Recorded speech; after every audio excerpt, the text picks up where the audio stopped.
Donc, merci à tous d'être présents pour ce webinaire Comment insérer de l'azote dans les systèmes de culture. Donc aujourd'hui, nous allons être trois pour l'animer. Donc Vincent Lavier, qui est secrétaire général de la Chambre régionale d'agriculture Bourgogne-Franche-Comté. Marie-Sophie Petit, qui est coordinatrice d'Alcoprotéines. J'ai un écho. Je ne sais pas si vous pouvez bien éteindre vos micros, s'il vous plaît. Et donc moi-même, Hélène Gaucher, qui suis animatrice du groupe opérationnel protéines à la Chambre d'agriculture Bourgogne-Franche-Comté. Donc, quelques rappels de consignes avant de commencer, justement. Donc, on vous demandera de couper votre caméra pour la bande passante et de couper vos micros pendant tout le long des interventions. Et par contre, vous aurez des temps de discussion après chaque intervention de 5 minutes où là, vous pourrez activer vos micros pour poser vos questions à ces moments-là. Et par contre, on vous demande de demander la parole en levant la main virtuellement. Donc, de cliquer sur le petit smiley et après de cliquer sur la main pour qu'on puisse vous donner la parole, pour éviter que trop de monde prenne la parole en même temps. Et par contre, vous pouvez faire part de vos remarques tout au long du webinaire dans le chat, donc il suffit de cliquer sur la petite bulle de discussion. Avant d'entrer dans le vif du sujet, quelques mots sur le groupe opérationnel protéines. Donc, c'est un programme multipartenarial qui a pour finalité de développer de la valeur ajoutée par la production et la valorisation de protéines en favorisant des solutions innovantes, de nouvelles cultures et filières dans les territoires, mais aussi de renforcer les filières existantes, des synergies et complémentarités pour des collaborations, des partenariats et des contrats. Donc, la finalité est de capitaliser et partager des connaissances et expériences. Donc, c'est ce qu'on fait typiquement là ce matin. D'assurer la communication des filières de l'amont à l'aval. Donc, finalement, l'objectif est de construire et d'animer un réseau d'acteurs vers un pôle de compétences protéines en BFC. Du coup, donc c'est un projet qui a été financé par le FEADER et par le Conseil régional Bourgogne-Franche-Comté. Donc, au final, c'est un programme qui a été pensé en 3 axes: capitaliser et produire des synthèses thématiques, valoriser ces synthèses thématiques par la communication et la formation, et animer le groupe opérationnel, mettre en réseau les partenaires du groupe et les acteurs des filières. Et donc, au final, ce programme en 3 axes est organisé autour de 3 questions. Comment valoriser les protéines locales, végétales et animales dans l'alimentation humaine? Comment mettre en adéquation l'offre et la demande en protéines végétales pour l'alimentation animale? Et enfin, comment introduire de l'azote autre que de l'azote minéral dans les systèmes de culture? Et donc, c'est cette question-là qui a amené à la construction de ce webinaire de ce matin: comment insérer de l'azote dans les systèmes de culture. Donc, du coup, au programme pour ce matin, donc, nous allons avoir 2 présentations autour de la fixation symbiotique. Donc, tout d'abord, Maë Guinet d'AgroSup Dijon va nous parler de la fixation symbiotique et de l'effet précédent. Cécile Revelin de l'INRAE Dijon va nous parler de l'inoculation.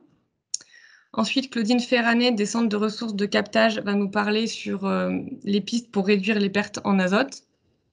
Et nous aurons 4 présentations sur des résultats de travaux de R&D et témoignages d'expérience, avec Antoine Villard de la Chambre d'agriculture de Saône-et-Loire qui nous parlera du programme Socrate, Louis Bourdin de l'INRAE Grignon qui nous fera un retour d'expérience d'agriculteur sur les facteurs limitants des légumineuses, Franck Charnet qui va nous apporter son témoignage puisqu'il est producteur de céréales et de légumineuses, et enfin Paul Belleville qui nous parlera du programme Leg Value. Enfin, on aura un temps de discussion et d'échange donc à la fin du webinaire où vous pourrez à nouveau ouvrir vos micros pour intervenir directement. Et donc, ce temps-là sera animé par Vincent Lavier, donc secrétaire général de la Chambre régionale d'agriculture Bourgogne-Franche-Comté. Et donc, je laisse la parole justement à Vincent Lavier qui va pouvoir nous donner un peu l'enjeu de cette question autour de l'azote dans les systèmes de culture. Donc, Monsieur Lavier, vous pouvez activer votre micro. Bien, bonjour à toutes et à tous. Pour commencer, je voudrais très sincèrement remercier Hélène et Marie-Sophie, ainsi que toutes les personnes qui ont pris du temps pour préparer une intervention ce matin. Vous dire aussi que le sujet qu'on va traiter tous ensemble est un sujet qui m'est cher. C'est peut-être aussi pour ça qu'elles ont fait le choix d'organiser ce webinaire ce matin, mais aussi un sujet d'actualité, puisque on assiste quand même à une augmentation du prix de l'unité d'azote de plus de 50% depuis le 1er janvier dernier. Et puis, je sais qu'il y a un vrai sujet pour l'agriculture biologique où les intrants sont fort chers. Et je crois que donc on se retrouve tous sur ce sujet qui est d'essayer de faire en sorte d'optimiser un petit peu l'utilisation de l'azote issu de la symbiose pour les cultures qui suivent. Alors peut-être me présenter très rapidement pour vous dire dans quel contexte j'exerce mon métier d'agriculteur, parce que ça reste quand même, je dirais, ma préoccupation principale au-delà de mes responsabilités. Donc moi, je suis agriculteur sur le plateau de Langres, ce qu'on appelle une zone à faible potentiel, où la culture des légumineuses prend une place de plus en plus importante dans les assolements, notamment au regard des problèmes techniques qu'on rencontre avec la culture de colza. Vous dire aussi que le rendement de ces cultures sont quand même beaucoup plus aléatoires que celles du colza à la belle époque, hein. Mais on a un double intérêt avec ces cultures-là qui est notamment lié au fait qu'elles restituent de l'azote pour les cultures suivantes. Et la question aujourd'hui qu'on se pose, c'est comment faire pour que cet azote restitué soit valorisé au mieux par les cultures qui suivent.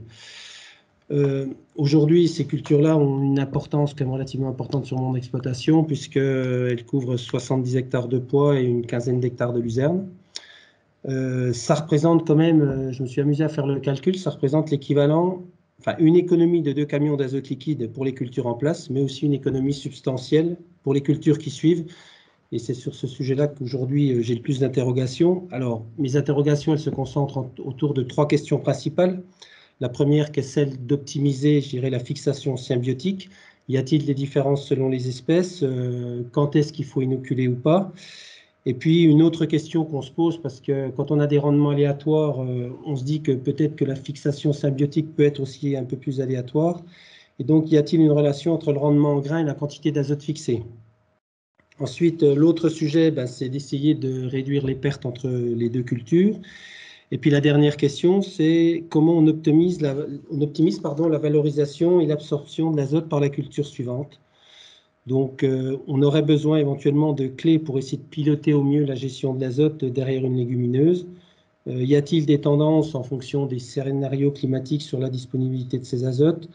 Y a-t-il un effet précédent différent selon les types de légumineuses? Voilà, ça fait quand même de nombreuses questions qu'on est amené à se poser aujourd'hui. Je suis bien conscient qu'on ne répondra pas à tout ce matin, mais je pense qu'il faut qu'on continue tous ensemble de travailler sur ce sujet-là parce que c'est un enjeu quand même extrêmement important, me semble-t-il. L'idée qu'on défend, hein, et qu'on porte tous ensemble, c'est bien évidemment d'essayer de minimiser les apports d'azote minéral. Voilà ce que je peux vous dire en propos introductifs et je pense qu'on peut dès à présent passer à la première présentation.